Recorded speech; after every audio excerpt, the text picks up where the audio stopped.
On this trail that April Mead says she was threatened and harassed by teenage boys. Fearing for her life, she went and ran and hid down in a ditch until police arrived. It's hard to believe standing out here in 35-degree weather that we are talking about flooding, but here we are. And from this map, I was able to determine that this is a silver maple tree.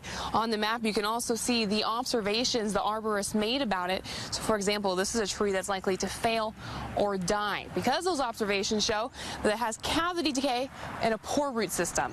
Some good news, it seems conditions down here are starting to improve a little bit, which is obviously good news because all the cars are on the road for that 5 o'clock commute. But depending on where you're standing, there are some slick spots. We're actually in a lot better spot than we were earlier. We can see little spots are some icy. This will also be the front desk lobby, but if we come over here, this will be the community room, so a place where future residents can come together. Tonight, Abby Finkenauer has made history, not only being one of the youngest women elected to the U.S. House of Representatives, but the first woman for the state. And new at noon, an eastern Iowa man is accused of sexually abusing a woman and children. He allegedly used his cell phone to record the acts.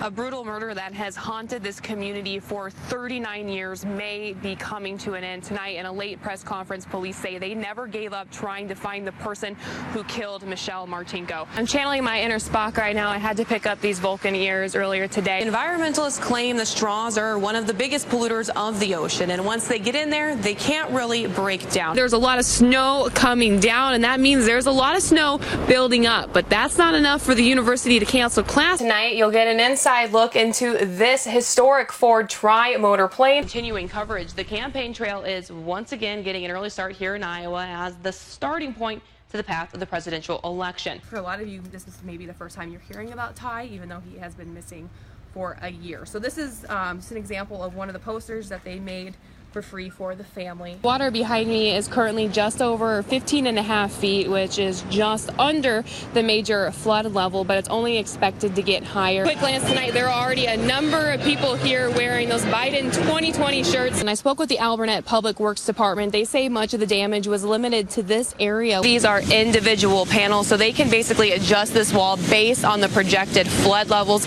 Each panel goes down 20 feet and they weigh 110 pounds, so you'll need about 2 people to put each one of them up. But what they didn't anticipate was the increasing number of semi-trucks on the road.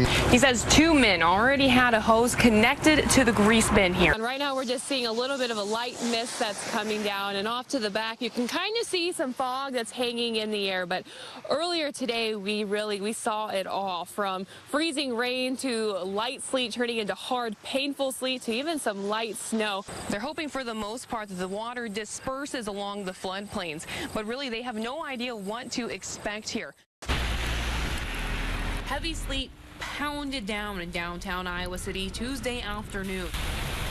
University of Iowa students walking to class bared the elements and the pain of the ice fall. I've never seen anything like this, honestly. Like, I feel like it's not snow and it's not rain. It's just like pelting people with ice. I'm kind of bummed I wore Birkenstocks today. I mean, I can't really tell if it's snowing or raining or what it's doing, but it's not great. It's pretty miserable. People took refuge walking under business awnings while some cars had close calls stopping an intersection as another round of wintry mix stirred up the city. This winter has been unique in the fact that it came so late and then it has never gone away. It's continued to be very cold, snow a lot, and now a lot of freezing rain as well. From freezing rain to light, then heavy sleet. The streets department was busy with trucks hitting the streets over and over again, adding salt and sand. Despite it being an active late winter for the department, Street Superintendent Brock Holub says they're on track budget-wise. We are within the means of the budget at this point. We are getting strained by so many events, so frequent. The ice events are very difficult to handle as well. As the streets crews were in a rush to hit the streets, students were in a hurry to get off them. It's pretty hectic. Everyone's just trying to get out of the crazy weather. Proceed to Bryant Road Southwest. This is the situation drivers are coming across in Mount Vernon. The GPS says to keep going on Bryant Road. The problem?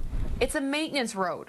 The path ahead, while a bit rough, looks manageable. Then it turns into this, a grassy path. That's essentially impassable once you get to that corner. Cars that have continued on come across a problem. They're getting stuck and then are calling police to get towed out. They were following their GPS and turned.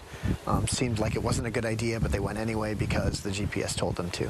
And once you get around the bend of the road, it only gets worse. You can see here just how deep these ruts get. And when they continue on even farther, it nearly becomes impassable by the mud alone. This is where 2 of the cars have gotten stuck so far. You can see a tire still stuck in the mud there. This is where the blazer was. Police say when it comes to following the GPS, to trust your gut. Your GPS is taking you to a place that it doesn't look like you should go, then trust your brain versus the electronic device. If it looks like it's probably impassable, I mean, it probably is, right? All of our fall colors. Dollar Beauty is one of many vendors that say they were burned by Nubo Evolve. Never did we think that there was going to be a problem financially. This was a big organization. This was an organization that had been around a while. Owner Nikki Henick says she's out almost $4 grand for their services. A lot of money for a small business like hers. It's a little to other businesses, but we're growing, and every penny counts. So, you know, it sets us back. We have to come up with other ways to make up for that money. Over at Virtue Salon, 3 stylists say they were also stiffed. I am out $2,400. Yeah. And I actually was going to take my family on a vacation with that.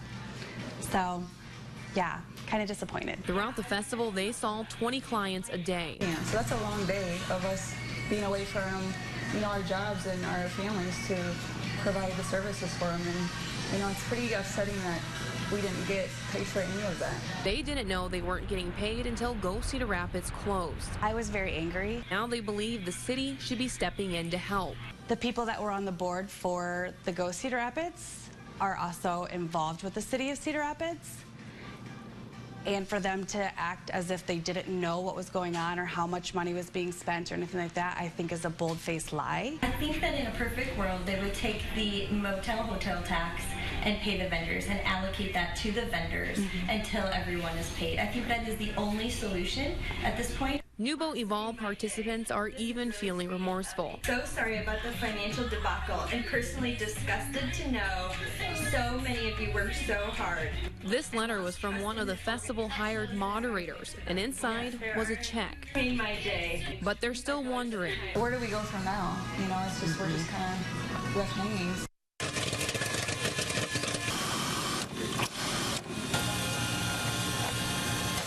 There are many sights and sounds inside a movie theater lobby. Hello, thank you for coming to Film Scene. And the indie nonprofit theater Film Scene is no different. Just open on Friday. But what if the experience was more like this? That's the reality for more than 1 million Americans who are deaf or hard of hearing. We always strive to make this a place that's accessible to everyone in our community, where everyone feels welcome. On the big screen, the theater now screens open caption movies every Wednesday night. Sometimes it does take a member of a certain community to come to us and tell us what they need. A member of the deaf and hard of hearing community asked Film Scene for more accessible movies. And something we could do right away was begin offering caption screenings. So we've done it on average about 1 a week so far. And we also offer ASL interpretation for the staff introduction before, and we've even offered ASL interpretation for the trailers too. And it's only a matter of a switch of a button to do so. It seemed like kind of a no-brainer to do it. Already, the theater says it's catching on. People who've driven in from Cedar Rapids or from even further away because there's films they want to see and they're just not able to see them otherwise. A simple switch to make movies a little more inclusive. A movie-going experience is something special. It's different than sitting at home watching a film. So this enables us to welcome everyone from the community.